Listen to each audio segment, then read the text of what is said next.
and the dog, OG Steve led the charge. Cat Al, Erica, 9 p.m. Eastern. Acknowledge the ring, acknowledge us.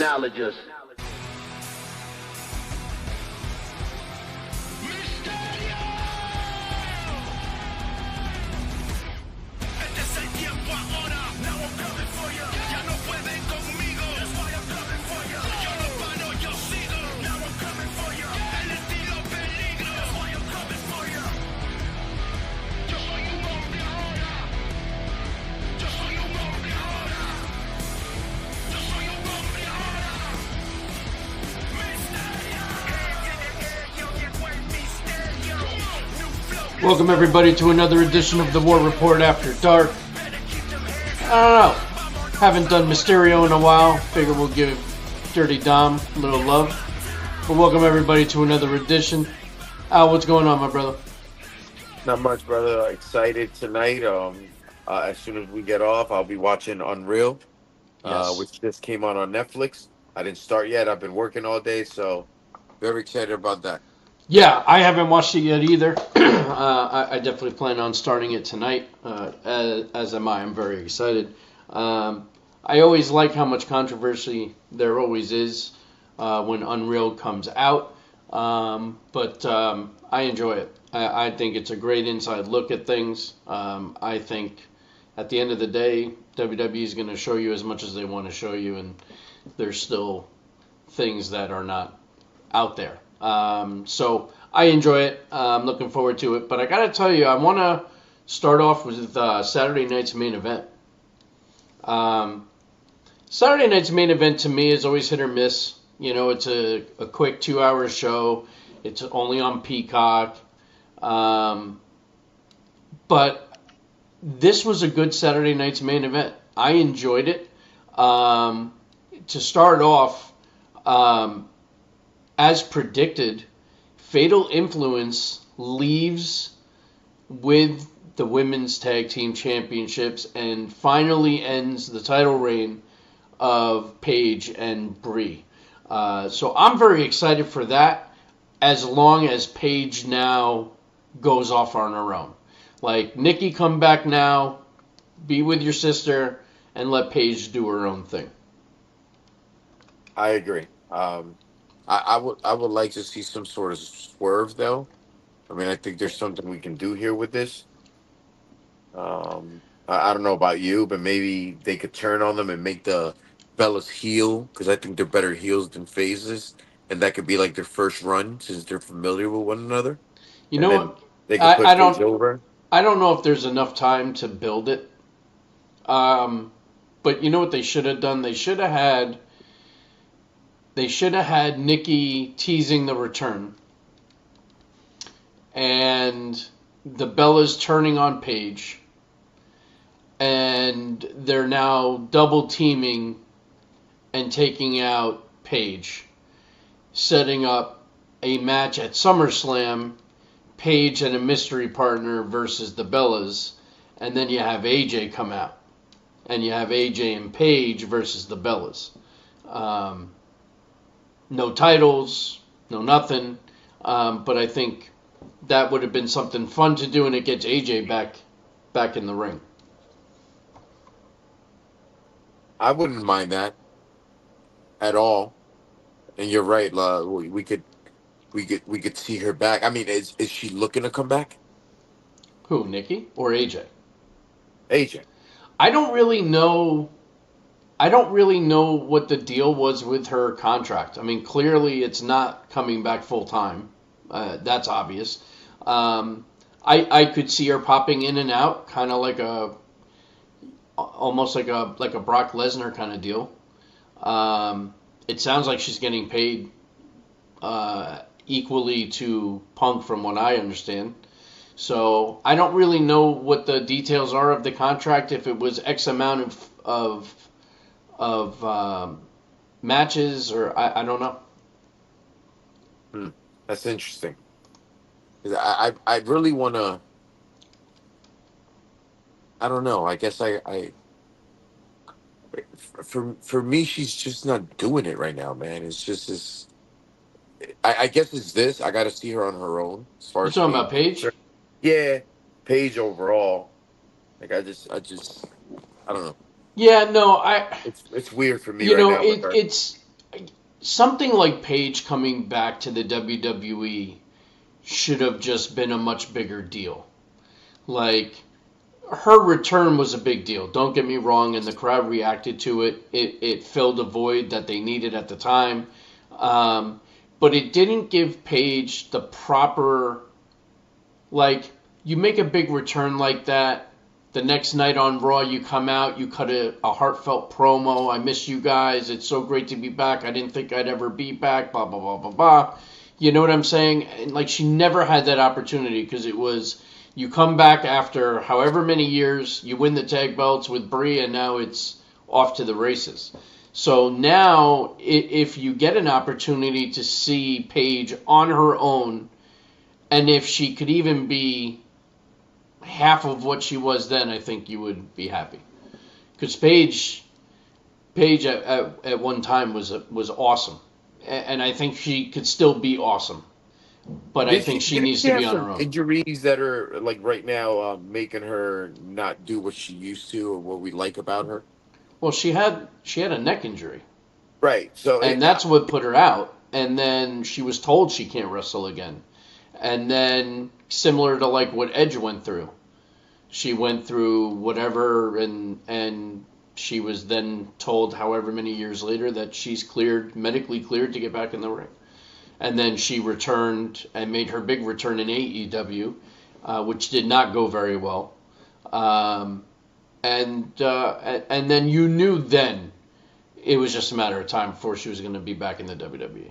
And she had been teasing it for a while. Like, she would say things like, there's nothing more that I miss than being Paige. Like, she just loved being Paige. So now she gets to be Paige again. And I think she's been pretty decent. We just need her in a feud. We need her in a singles feud. And we need to let her be on the mic and cut promos and, you know, just be the Paige of old. And I think that would be great. I would love to see a Paige AJ feud. That would be a little nostalgic. And, I mean, you have the opportunity because I'm assuming you can work something out with AJ. So, now she's kind of back in the circle. Tara's with us. She says hello. She agrees. She thought that's what was going to happen. Kevin's with us. What's up, Kevin? How are you? So, yeah. So, I don't know.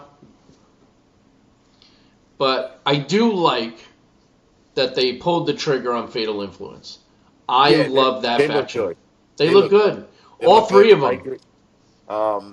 And again, it just, I think because of certain people that are out, don't get me wrong. I truly think the women's division is in a great position because of the women that are out right now because of injuries or pregnancy or so why not or time off, it's a good thing. Bring some new blood into it.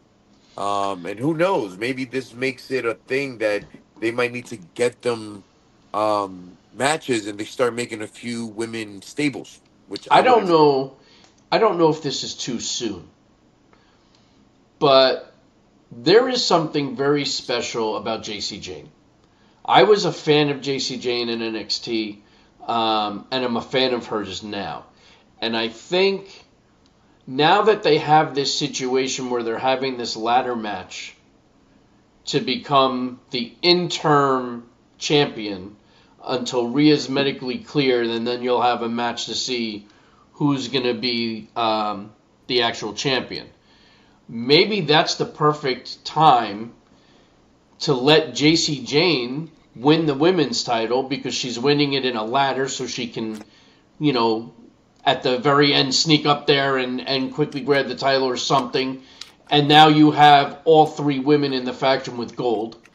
And I think that would be a great way to really push this little team forward. Vince, what's going on, my brother? How are you? I am great. My trivia players are so smart that this is the fourth week in a row that there's been a tiebreaker in the last round. So here look we at are. that. Very nice. Right? And I'm making them harder every single week just to try and get out of there earlier. And it's not working. They're just getting better every week. But very happy with the women's tag team turnout there. Great decision. Great decision. I'm glad they pulled the trigger. We were just talking about it. I love that they pulled the trigger on Fatal Influence. I am a very big fan of JC Jane in NXT and I think now that you're doing this women's ladder match to have an interim women's champion, I think JC's the perfect one to race up that ladder, grab the belt. Now you got all three girls with the gold. And I think it's a great way to push them forward. And then when Rhea Ripley comes back, you get got a feud ready to go. That would be a great feud, I think. I think so. Between those two.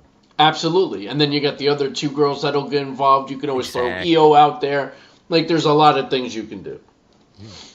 So I like where they're going with this. But I'm very happy with them. I'm a big fan. So glad to see that. I was also saying, I don't know that there's enough time.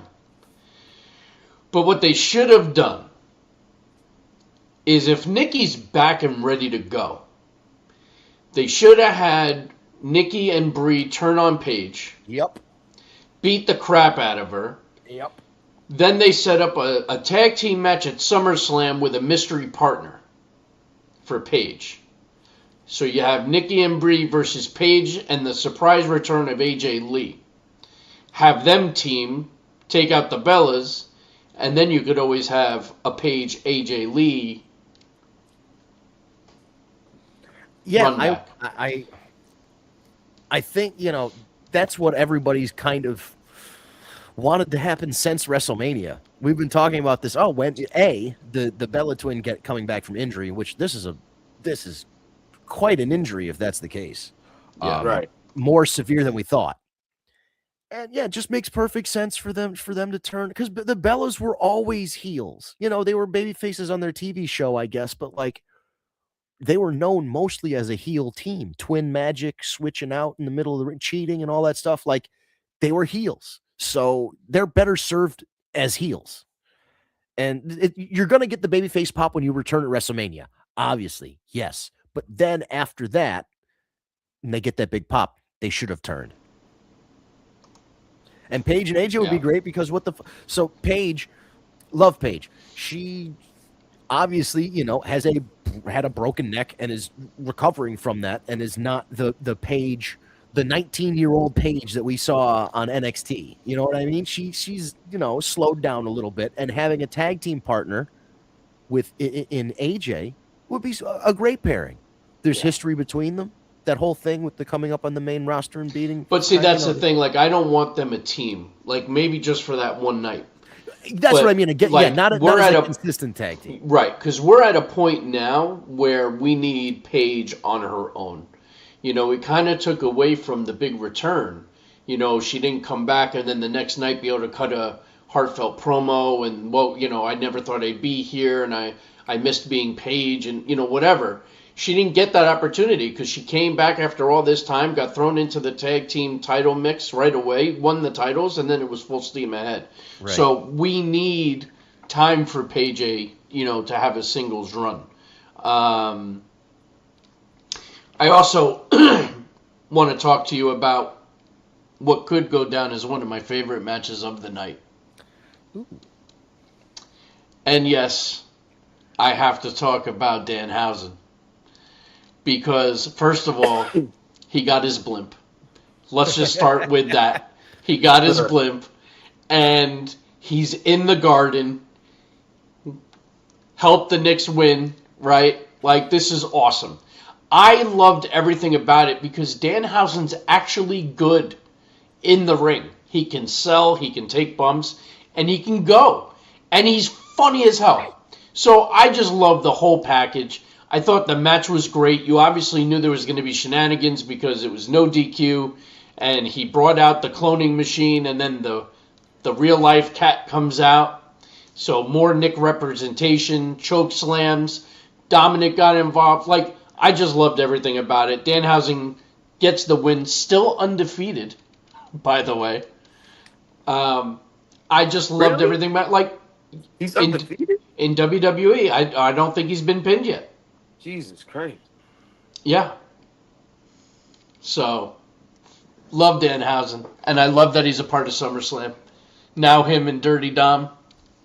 That's interesting. I liked, so by contrast, I think Carl Anthony Towns coming out and doing the chokeslam thing was fantastic. And Awesome. then the segment at the end of the show was just a little too long. It did go long. It was good, but it was just too. It was like if you Well, cut that down by 5 minutes or so, it'd just be First of all, they gave, and I'm not saying that it's not well deserved, right?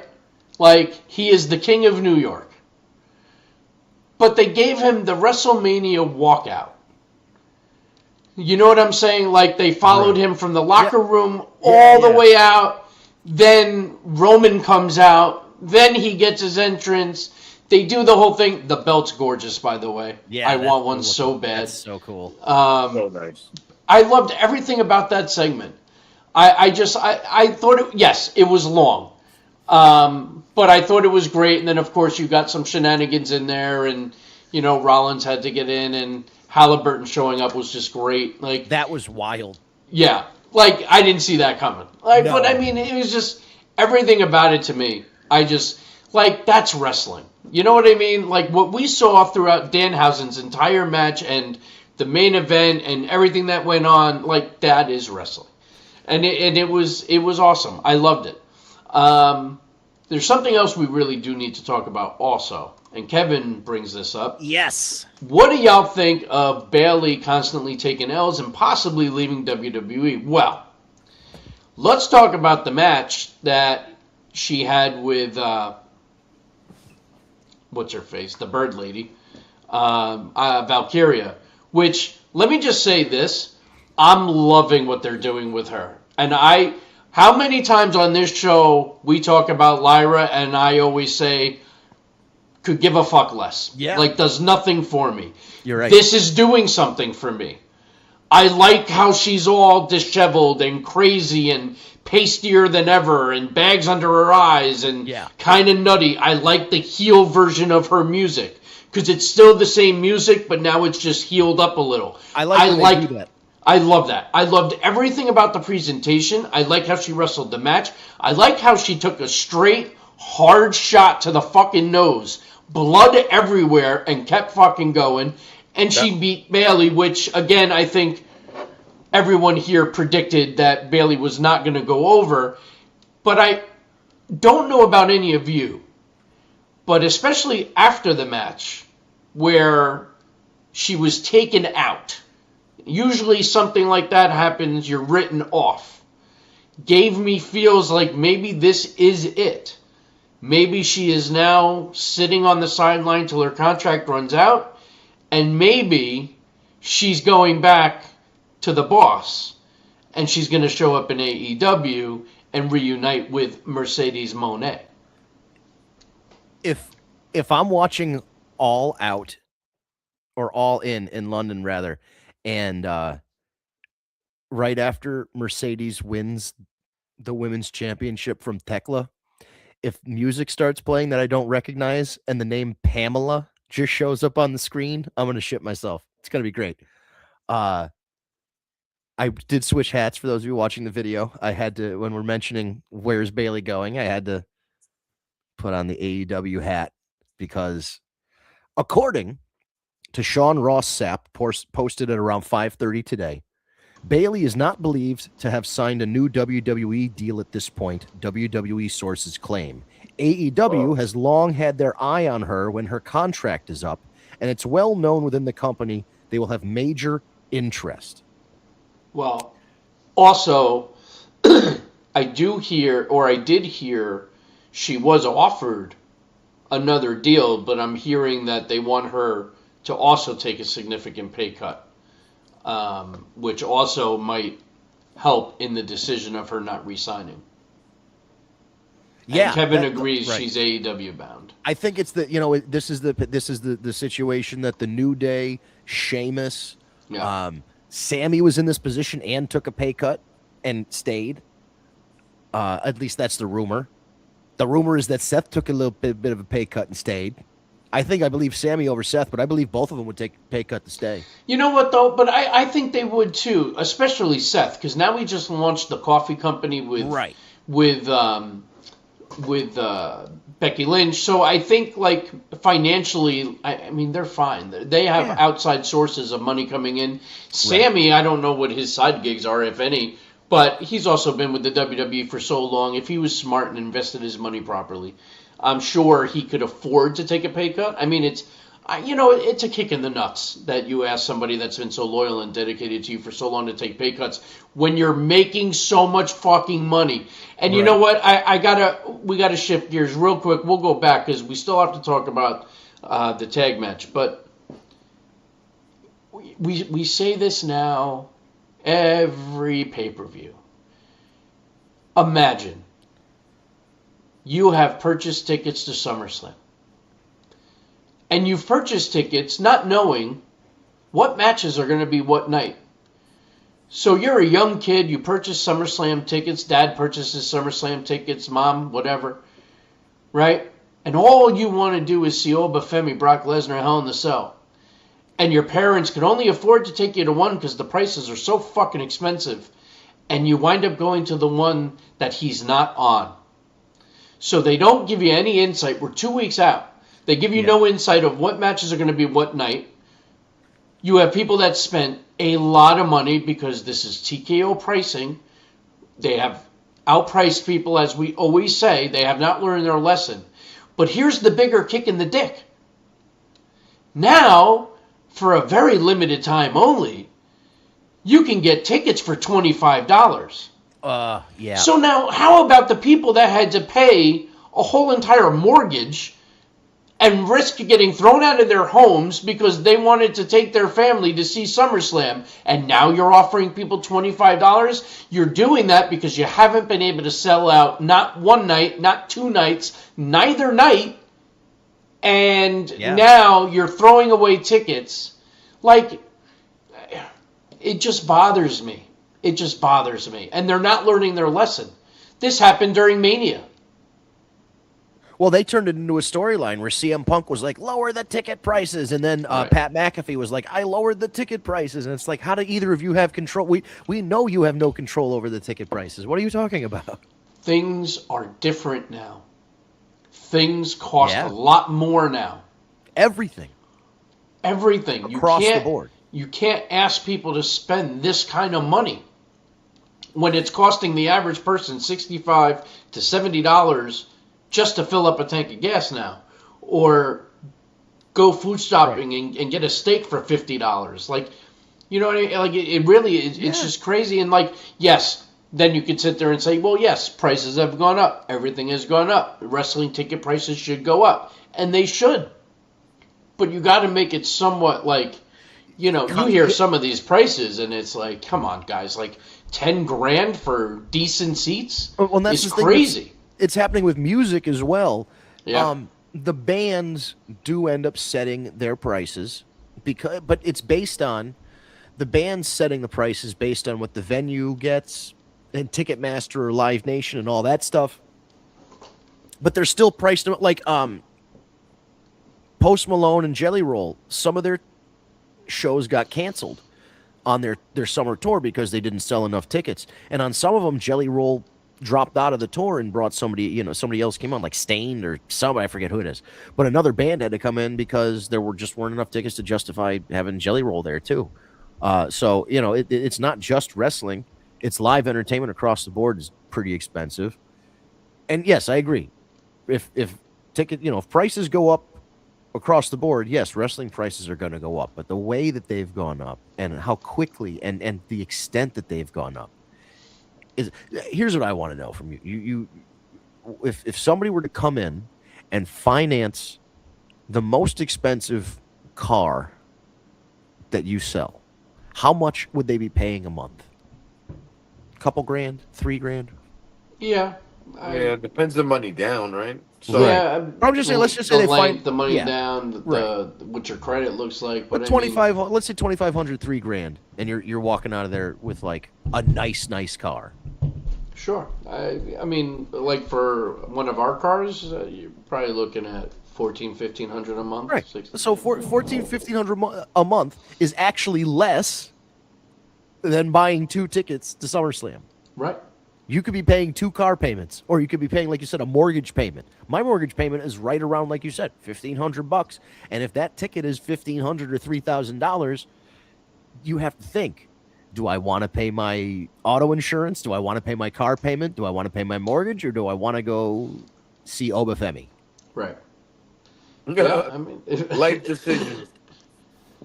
And the justification I've seen online as well: the people who are paying full price aren't going to be bothered because they can afford to pay it. And these are the people like the 1%er kind of people. Which is true. Which Right. is true.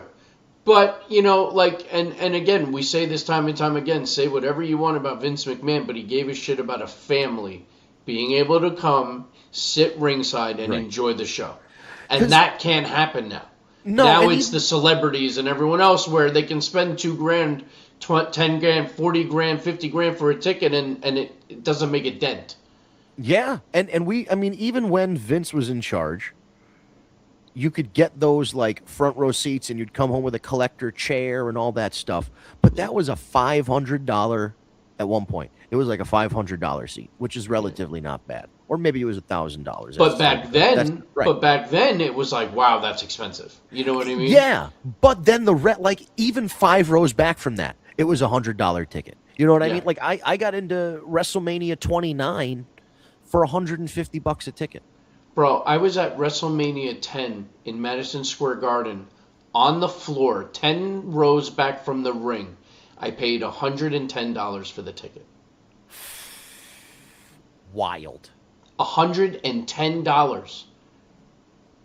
You know what I'm saying? Like, it's just things were very different, man. Like, Yeah.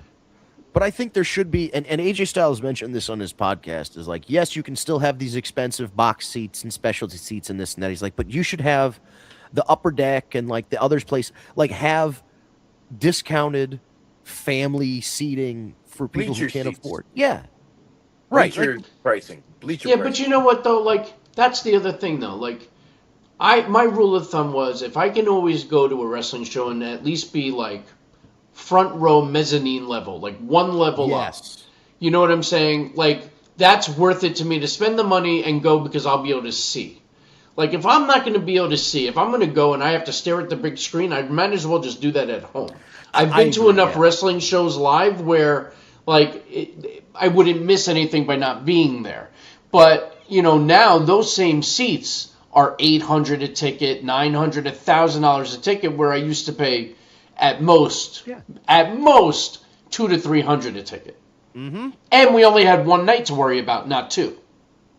Right. Yeah. I mean, if we tried to do that WrestleMania trip we did for WrestleMania 35 right Yeah. now, I wouldn't go. Like, I wouldn't. First of all, I wouldn't go because of the cost, but also because I could, like you were saying earlier, if I had to make a choice, I'd probably only be able to afford one night. That's just the truth of it. And I wouldn't want to go one night. If it's WrestleMania and WrestleMania is 2 nights, you feel like you're missing out on something if you only go one night. I would probably, if I had to pick one, take night 2 of WrestleMania or night 2 of SummerSlam, because those are going to be the big nights. Usually that's what it is the second night is the big night. But you always miss something big on the other night. You do, because like, yeah, if you went this year to WrestleMania and you only went to one night or the other, you're missing a world title match. You could be missing Brock Lesnar, Obafemi. You could be missing any number of, Paige coming back, whatever it is. You missed one of those things if you But only went to one show. But that's the other thing too. Like, that's why, like, if you're gonna be, and I just like I worry about like you have WrestleMania now and SummerSlam 2 nights. So what? Survivor Series and Rumble now are gonna start to be 2 nights. You like. At least give people a heads up, like a few months out. Like, Yeah. okay, night 1 main event is going to be X, night 2, and like give us an idea so that people can make a decision which night it makes the most sense to go and pay for, because most people are not going to be able to afford to go to both. Right. I would make it clear that I would even, without saying any names, when you announce WrestleMania or you announce SummerSlam, you say the WWE Championship is being defended on night 2, and the World Heavyweight Championship is being defended on night 1. And the same with the women's titles. That way, you Right. just say the name of the championship. Whoever's holding that title, is going to be on night 1 or night 2. Yeah. But have they? Well, here's the other thing. They could have. There was a chance one of the main events got changed for SummerSlam as of Saturday, 2 weeks before the show. We almost had the one-on-one title match with Punk and Cody become a 4-way. Yeah. Now, I know they weren't going to make that a finish, but it speaks to what you're saying. We're 2 weeks out, and one of your main events is like up in the air. Don't make no sense. And listen, there were a couple moments that I was like, oh shit, I was right all along. They really are going to do the Fatal 4-Way. And then I'm thinking, so all this with Nick Aldis for nothing? And then I'm like, well, I guess they could always do that Raw or SmackDown. They don't have to do that, at the show or whatever. And then Aldis shows up and the place erupts. I loved everything about the match, by the way. It was a lot more fast-paced than I thought it would be. I liked how Cody and Punk got along until the end. Right. But I like how they got along. They worked together. I like how there was animosity with Sammy and Gunther, but they still worked together. Like, I loved all the dynamics. All this was icing on the cake.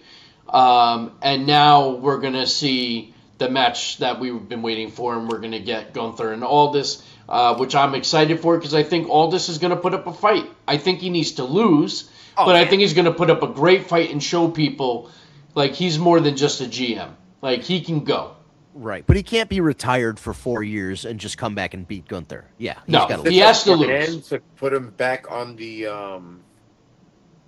put him back into the ring like full time or part time or something. It's just like a one time off. What have we heard on that? I haven't heard anything. I don't really know. I don't know. I feel like it's a way that if he really wants to have one last run, they go, well, you have somebody's going to come up and be like, you have a choice. You can either have a general manager contract or you can have a talent contract. And then he's like, well, I'm going to go back on the roster. I don't know. It feels to me once the general manager starts wrestling, it would make sense that they're not going to be objective enough to be the general manager and be an active wrestler. So they have to make a choice. Right. And somebody floated the idea online. If Kevin Owens can't wrestle anymore, Make him GM. make him the general manager. Aldis goes back on the roster, but then you've still got the Sammy Kevin, whether it's the antagonistic against each other or working together, you've got chemistry between Sammy and Kevin. So there could be a story that happens there.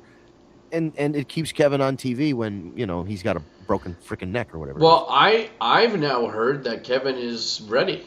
I hope he is. I hope that's true. Imagine Yeah. he comes out in SummerSlam or the Monday after. I mean, it would make sense that he gets involved with this whole Sammy got screwed deal. Yeah, Could you imagine Sammy gets the belt back and he's the reason? Well, I was just thinking that, man, him and Sammy both have legitimate beef with this title situation because, let's face it, last year around this time, or maybe wasn't quite this time, it might have been a little bit earlier in the year, Kevin got fucked. Kevin should have won that title from Cody for at least a week or two. Yep. They had him walking around with the winged eagle like he was the champ, but he never really won. And then they had that ladder match, and Cody grabs both belts. And I'm like, oh, what are we doing? Like, I understand what they were doing, but like when they should. No, I'm sorry. Go ahead. Finish. No. That was. I was trying to figure out a way to wrap up my thought. What were you saying? No, that when they did that whole thing with the Wing Eagle belt, man, they definitely had to put that belt on Kevin Owens. Right. He was hot. He was one of the hottest things going, if not the hottest thing. That was the first time I was like, all right, they could actually do this and pull it off and have somebody cheer him getting, it'll be great. I thought it would have been awesome.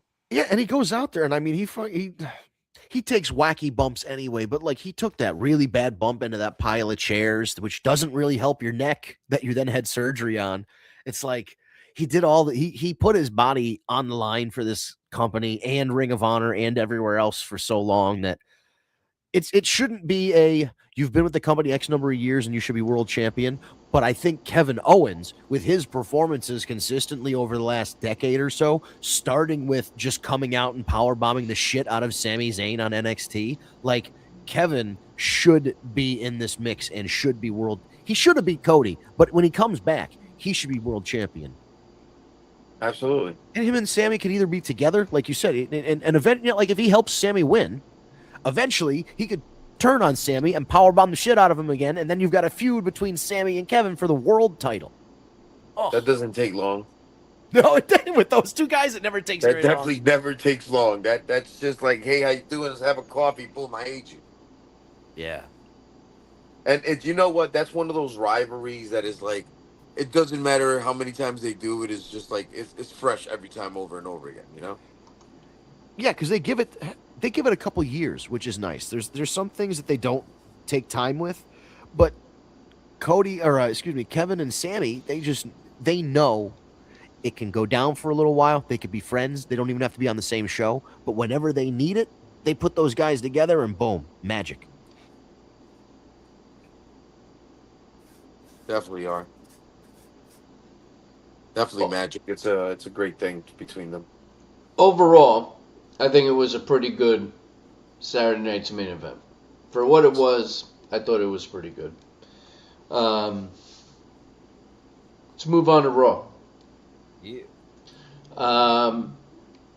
There were some things that I did like. Anytime you put Javon and Dragon Lee together, I could watch the two of them all day long. Them versus The Vision, I thought was a great match. I liked everything about it. Even afterwards, where Otis and Tozawa come out for the save, which ultimately sets up Otis and Tozawa versus The Vision for the tag titles, I guess, at SummerSlam. The only thing for me, it's like, as much as I like Otis and Tozawa, like, I'm not sitting here thinking they have any chance in hell that they're going to win. Unless they reunite with Chad Gable. And then they get the training and all that and the camaraderie and they win. This could be like the first step. Maybe they don't win this first one, but they lose. And then it's like, oh, they come backstage and they see Chad Gable. And then they have a little moment and then they get back together. Like, I think it's a good act. I like that act together. I'm not against it. Because what do you do with like, Chad Gable, obviously he's getting wins now. He tapped out Rusev. But what do you do with those other two guys? Tozawa and you know, and it helps a guy like Chad Gable. You got a couple guys that are around him. They're his buddies. If they get beat up, he can go avenge them. You know what I mean? It helps. I mean, listen, not for nothing. Not for nothing. And I like both of them, Tozawa and Otis. I like them a lot. But I could definitely see them being gone in the next wave of releases. Oh, very possible. They don't do much with them. Like, Chad Gable doesn't need them. He's so red hot right now on his own. Yeah. So, you know, I hope that doesn't happen. I feel bad because I like both of them, but it is a reality. Otis was hot. Otis got over. He won the Money in the Bank. As ridiculous as it was that he won it, he won it. So I do feel bad for Otis. Kevin, I like Dragon Lee and Javon. The team was good to watch. Javon was on fire last night. Absolutely. Yeah, I love Javon. Special. He's special, man. I could watch him all day long. He really is great. I like the amount of Danhausen we had last night on Raw. A lot of backstage segments with him and Judgment Day wanting their money. JD throws a bag of fake money. It winds up hitting Obafemi, which sets up a the JD. worst person it could have hit. Yeah, right. In the entire roster. And Oba's just like, do you want me to kill you? So they wind up having a match where Oba pretty much kills JD. So that's always fun to watch. Solo Sikoa gets called out. Or actually, no, I think Solo calls out Seth Rollins. I love what they're doing with Solo right now because I'm undecided how to feel about this whole thing, but he's funny. Like, he has his moments, so I kind of like what they're doing with him and LA Knight and Keys, Royce Keys. I like that whole deal. But something still tells me this is still ending with Solo putting his finger up in the air. 100%. Yeah. I couldn't agree more. Yeah, I think it's like it's too obvious, right? It's one of those things like here it is, here it is, here it is, and so I could see it coming, and it's definitely going to brew at SummerSlam. He's going to join his family at SummerSlam. Yeah, He's going to be able to tag in, and he's going to jump off the side, and they're going to be like, "Hey, what you doing?" Just let them get beat 2-on-3, and then he'll join them. Yeah, I could see it happening. I agree. I think it's if not SummerSlam, it's inevitable by even Survivor's. Survivor Series, the very latest, especially because we are coming up on that season where you need a faction or two. You need a faction and like a ragtag group of people fighting against them to make your War Games match or your Survivor Series match. Isn't it 5-on-5 War Games? Yeah, so it'll be. That's their 5th guy. Yeah, I was just gonna say it's Roman, the Usos, Jacob, and Solo. That'll be their 5, and then whoever, L.A. Knight, Royce Keys, and Penta and Dragon Lee and somebody else like Ethan. well, who now fucking knows? we also don't know how soon we're gonna see Zilla. That's true. Are we still I haven't seen anything about him for a while, so I don't know. Zilla just posted something. Ooh, okay. That said parole is finally over. Big things are coming. It's a great time. Stay tuned. And then it was just like 10 different drips of blood. Oh. So, Well. read into that how you would like to. Yeah. Well, it's good that he's not on parole anymore. Yeah. I love how that's how it always a good started. thing. Right, yeah, that's a great start to it. It's like, off parole, good things coming. I'm like, even if you didn't sign with even if you never signed with WWE, just being off parole already improved your life's better. Good for you. Oh, yeah. Kevin's excited. He's waiting on Zilla. I'm excited. I hope Zilla happens. It's going to be interesting to see. Joe Hendry versus Dominic Mysterio, which I thought was a great match. We got more Danhausen out of it, which is great. Danhausen celebrated with Joe Hendry in the end, waving his hand side to side, which that in its own is worth watching.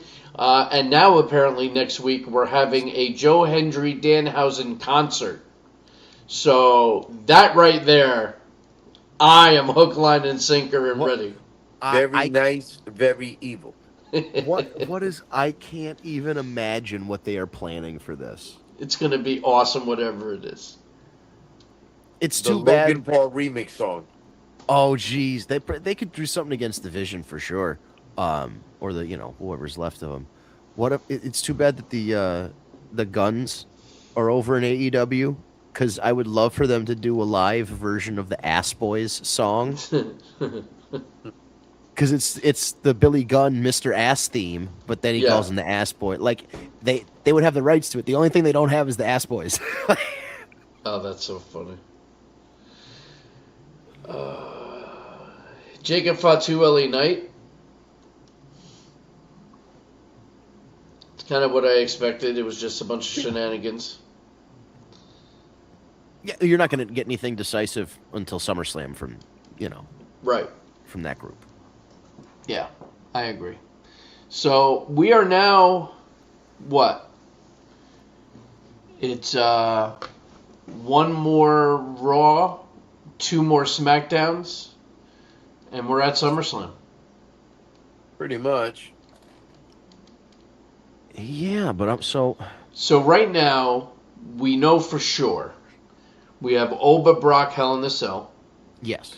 We've got Seth Rollins, Roman Reigns. Mhm. We've got Gunther, Nick Aldis. Yep.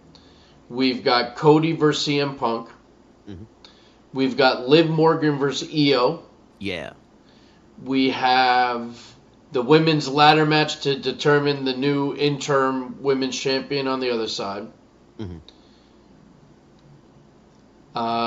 They, I think, officially did announce Otis and Tozawa versus Division.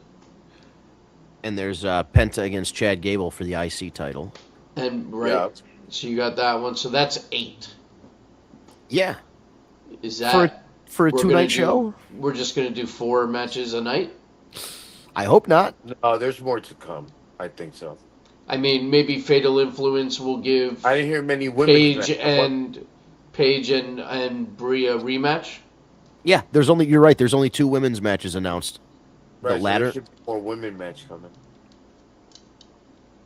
Yeah, because the ladder match decides the women's championship, and then Liv and Io is the women's world championship. Who's So the you're women's still- U.S. champion? I can't remember. Let's see. According to Google, Tiffany Stratton, She's the what? U.S. champion. So she's got to definitely has defend to the defend. title. Doesn't she have something going on with Flair? No. No, She's- she's got the Chelsea thing going on, right? She's They're been like- teaming with Chelsea lately. They got to do something with Chelsea at SummerSlam. You would hope so. I mean, guys, we better put something together. Although maybe she's in the ladder match. Like that's the other thing too. They haven't announced any of the women that are going to be in this ladder match. They probably don't even know. So I have here on Wikipedia, it says 5-way ladder match for the interim women's WWE championship. Tiffany Stratton, Jade Cargill, Charlotte Flair, or Nia Jax. Charlotte Flair or Nia Jax. They must have a match coming up. Oh, First- you know what? They are. They've been doing one-on-one matches to determine. Eliminators, yeah. So there's Right. 2, and then there's 2 to be determined, which I guess will probably be determined over the next couple weeks. Sol Ruka maybe gets she defends her IC She title. should defend the IC title. Yeah, so I mean, there's 3 women's championships hanging out between 2 the U.S., the IC, and the tags that should get added to round I mean, this out. if you're going to have 2 nights of SummerSlam, every one of those titles should be defended. I agree. There's just no excuse. I just don't understand how is it that, and I mean, I guess that's the problem of having that many titles, right? Before there's times we say, oh no, we don't have enough titles. It's good enough, right? Because we have enough on the roster to supplement those titles. But then we see times here that we go into a high profile pay-per-view and we can put these titles on. So do we have too many titles? Like, is that really the issue? Like, think about it. Like, we really probably don't need the two. We either don't need 2 main championships or we don't need one of the prestigious mid The card. IC US, yeah. And I think it makes more sense we get rid of a championship belt because those are U.S. championships are pretty goddamn prestigious. The Intercontinental Championship, as WWE fans, WWF fans, we know how long that lineage goes. So, I mean, do we have too many belts? Well, the women's IC title is fairly new. It's only, what, a couple years old? I was speaking about more on the man side of it. Yeah. Something just bothers me when you're talking about one of the big 4 being SummerSlam and 2 nights. And 2 nights. If a belt Yeah. means anything in your company, it needs to find its way on the card. One of Yeah, those man. 2 nights. Like it just doesn't make sense. And yes, if you can't find room to put those titles on the card, then maybe you do have too many titles. Isn't Sol Ruka supposed to be fighting? What's her name? From Judgment Day, the big La Ruda. What's her name? Raquel, Raquel Rodriguez. is that officially a match? I don't. I don't. No, not at SummerSlam, but they're supposed to be. I don't know if it's on the next Raw or SmackDown or whatever. It actually might be this week. It might be on SmackDown. But I wouldn't mind them taking that belt off her because she hasn't done anything. I don't know. I've been enjoying her. I think she's doing a fine job. But has she been on TV? I don't recall. Like I saw her last week for the first time in a while. No, she was on every week, and then she had her feud with Becky, and she beat Becky, and now Becky's been gone, and they haven't really done anything with her That's what I'm since. saying. How long has Becky been gone? This feels like it's been a while. It's only been a few weeks. Really? Yeah. Okay. It hasn't been that long. I thought it was a little bit more than that. My bad. I feel like the women, I don't know. It seems like once they get the title, that's kind of it. They're like, all right, well, she has the Right, title they don't now. know what to. It's like they stopped writing for them. Like, And you 'cause- have so many talented women there that you could be using. right. 100%. And, well, but then they put the, I understand Rhea's injured, so that's why she hasn't been defending her title, and they're doing this interim thing, which I don't like go, the term interim, by the way, either. Yeah, I go back and forth on it. It's like, why don't we? I like it storyline for a reason. Interim would be when I come back, you just hand me the title. You know why I like it? Right. That's interim. Wasn't Razor Ramon the intern when Shawn Michaels went away, and then he came back and they Yeah. had that big ladder match rivalry? Like, And they had both belts. They had of both the belts, IC yeah. titles. If you do it the right way, the word intern isn't that bad. Yeah, so we'll see. We'll see how that goes. But I go back and forth on it sometimes. It's like, oh yeah, it makes sense. The person never lost their title, so they should still be the champion. But at the same time, if you can't defend it, how are you the champion? So like, Right. I don't know. But then you look at Liv. What has she's got a match coming up at SummerSlam, but what has Liv done since holding that title? But she has been on always every on show. TV. She Right. has been on. She's entertaining. She's captivating. She has us. We don't need her in the ring. Oh no, And- yeah, I don't think she should be wrestling every week. And respectfully, she's a heavyweight champion per se, right? In women's lane terms, she's not a mid card. Mid card Right. usually you showcase them; they're workhorses. Yeah. So now Danhausen's also involved with EO. Like I saw EO riding the thing. Well, because Monster Liv Morgan movie. was getting involved. Right. So, now we've So- got that's right. like crossing over between the men's storylines and the women's storylines. That watch, like next week, we're gonna have Danhausen and EO versus Liv and Dom, Oh, for sure. which I'm all for it. Like just to watch Danhausen do the EO thing with her hands was awesome. I mean, everything. Danhausen is great. She was funny because they're like riding out in this car, and she's like more excited about the car than anything. She's like, "Look at the car! Did you see this? I'm riding in a car. Isn't that cool?" And it's like, "You're about to wrestle the match." She's like, "Look at the car."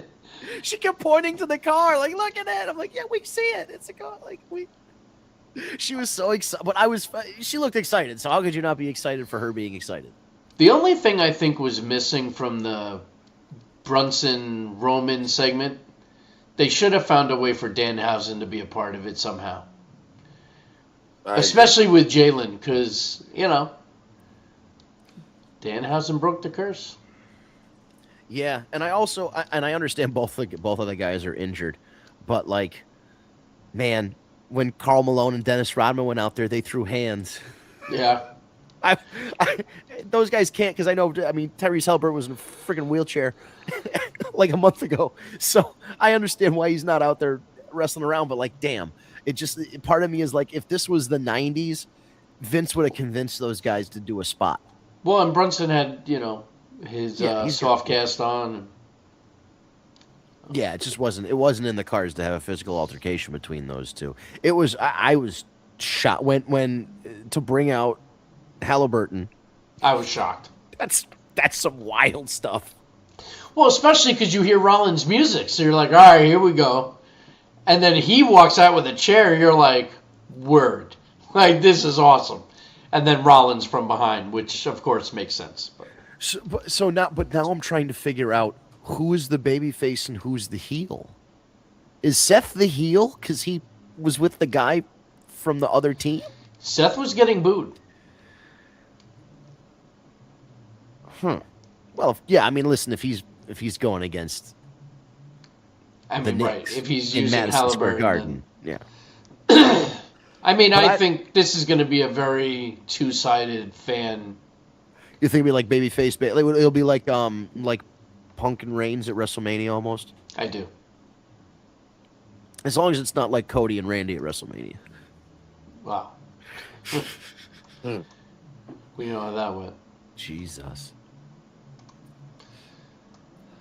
All right. Well, ladies and gentlemen, on that note, Yeah. we are getting to the top of the hour. Indeed we are. And hopefully next week when we come on the show, we can tell you what night all of these matches that we talked about are actually happening on. That would be Wishful nice. thinking. I know. But hopefully we'll I have a know little one more. match. What's that? The main event of night 2 is going to be the Tribal Chief. Yeah, I think you're right. I think he's right. Man, I ever think since that's he the- got that belt, he main events night 2. Yeah. No, I think that's the only one that's probably a lock. I might Oh, put well, that means and night 2 main event. I mean, night 1 main event is Cody and Punk.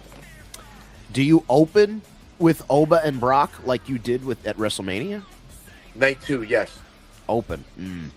I don't Brock hate that. Brock would be very happy with that.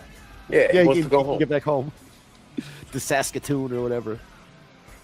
Excellent. Well, with all that being said, we'll close out for tonight. Thank you guys for tuning in to another edition of the War Report After Dark. We do this Tuesday nights, 9 p.m. Eastern time. So wherever you are, just adjust your clock so you know it's 9 p.m. Eastern on live streaming on Facebook and YouTube. If you go to Facebook, type in Tag Me a Date, hit the thumbs up or the follow button, and our live stream will show up in your news feed on Facebook. If you go to YouTube and type Tag Me a Date in, you'll go to our YouTube channel, hit subscribe and the notification bell.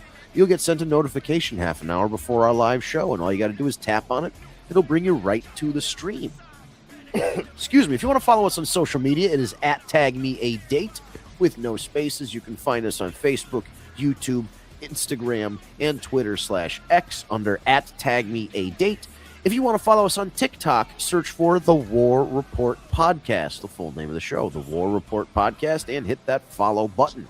On social media, we post shorts and reels of what we discussed on the prior week leading up to the next week's show. And if you prefer the audio version instead of the video version of the podcast, you can go to your favorite podcast app, Stitcher, SoundCloud, Spotify, Apple Podcasts, Google Play Podcasts, etc. Search for Tag Me a Date, search for The War Report.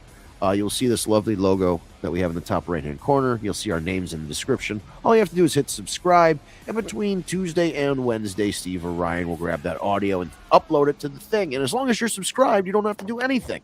Subscription means it'll just send the podcast right to your phone or your tablet so you can take it with you on the road, at the gym, doing laundry, whatever it is that you need to be listening to podcasts for.